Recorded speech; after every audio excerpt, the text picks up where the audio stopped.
Every morning before I rise, I reach for my phone.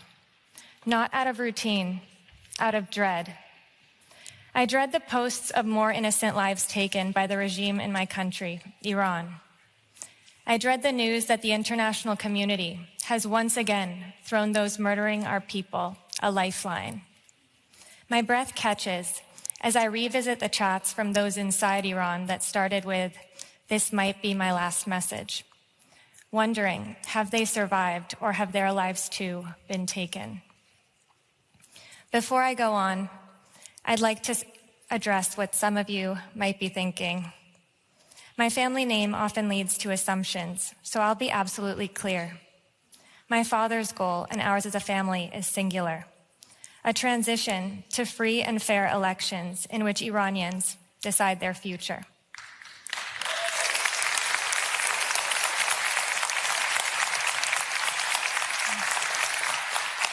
We are not fighting for a throne. We are fighting for freedom for a people who have been denied it for 47 years.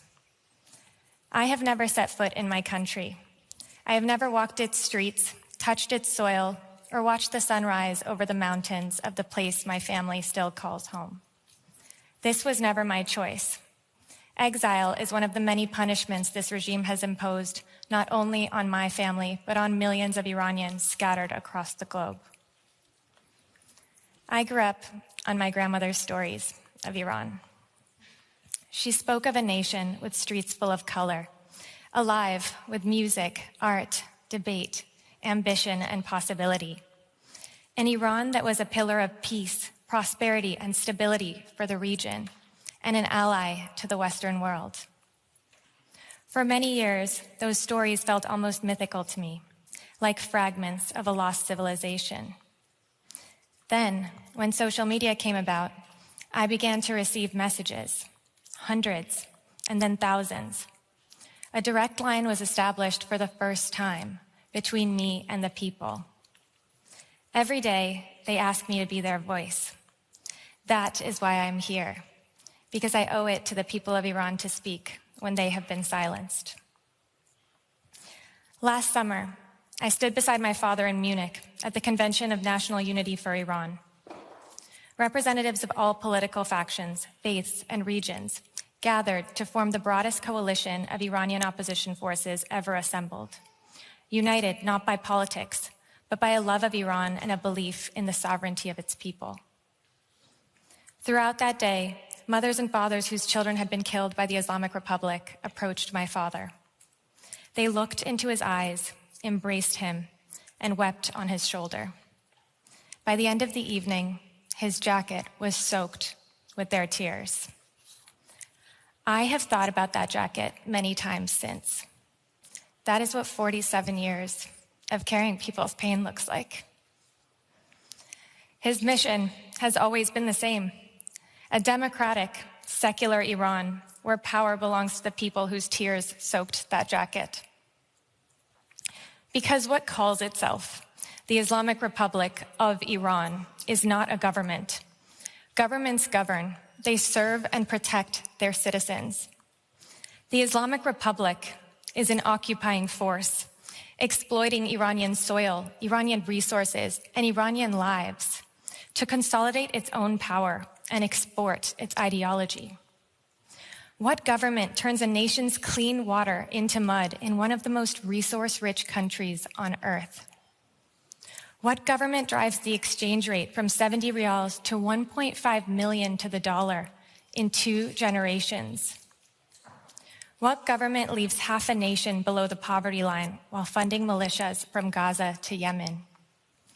What government builds armies not to protect the people, but to oppress them? All of you know the name Mahsa Amini. You know that 4 years ago, she was beaten to death for showing some of her hair.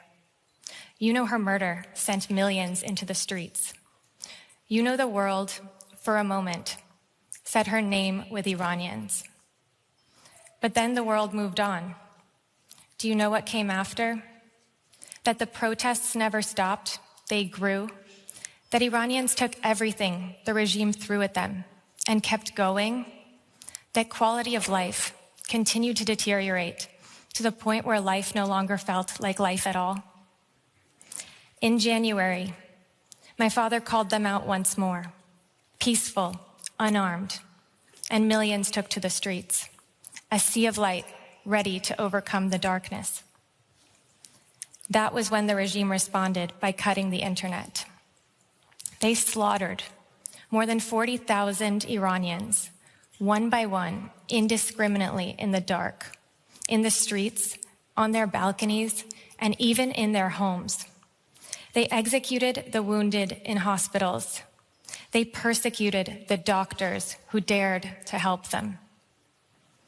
Melina Asadi was 3 years old when she was killed in her father's arms in Kermanshah. 3 years old. Those who left their homes for the last time on January 8th and 9th died making it absolutely clear. The Islamic Republic has no mandate, no legitimacy, no right to speak for Iran. They died for a future they would not see. They died for freedom. Despite knowing all of this, Norway, the country that awards the Nobel Peace Prize, sent its deputy foreign minister to sit across from their murderers in Tehran on day 75 of a nationwide internet blackout, not to deliver an ultimatum, not to demand accountability, but to offer recognition. When you shake hands with murderers while their victims are silenced in the dark, you do not just abandon those victims, you become complicit in their erasure. At my father's press conference in Berlin, grieving parents stood before 150 members of the international press, broken but brave, representing their murdered children. Not one journalist asked them a single question. They chose to disregard the Iran that was standing right in front of them. Many criticize the war on the Islamic Republic, but what about the war it is waging on its own people? Too many cite confidential regime sources and platform its members, but ignore its victims. What gets reported is the story the regime wants told. When access is the currency, truth becomes the price. This is how people get erased, not only by violence, but by indifference. I want to tell you about Saleh Akbari. She was 38 years old, a nurse, a wife, a mother. During the January uprising, she and her husband opened their home to wounded protesters who were too terrified to go to hospitals.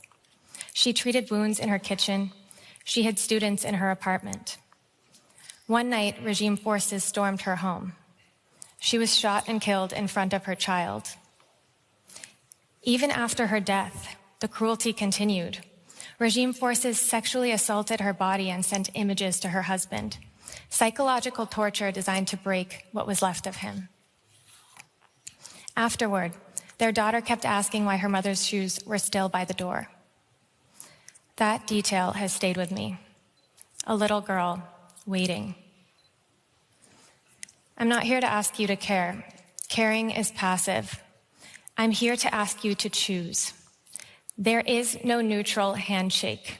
You are either standing with 92 million Iranians fighting for freedom, or you are shaking the bloody hands of those murdering them. Many are worried about what comes next, but the path of the revolution is clear. At the people's call, my father and his growing coalition are ready for the transition. The Iran Prosperity Project is a transparent, publicly available roadmap to rebuild Iran. We have done the work. Iran's future is not a hope. It has a plan.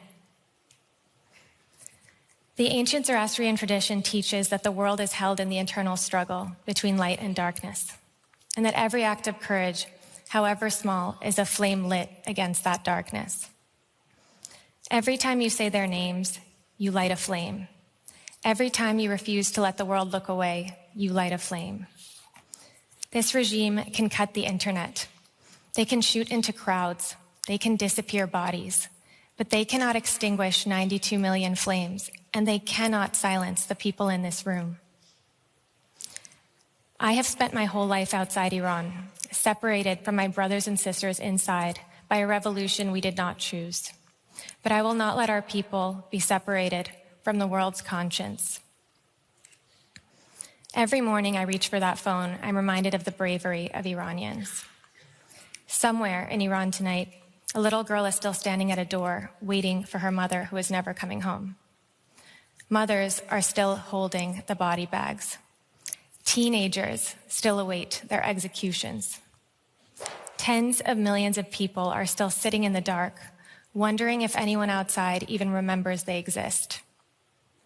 The question is, will you fight with them? Long live Iran, long live the Iranian people. Thank you.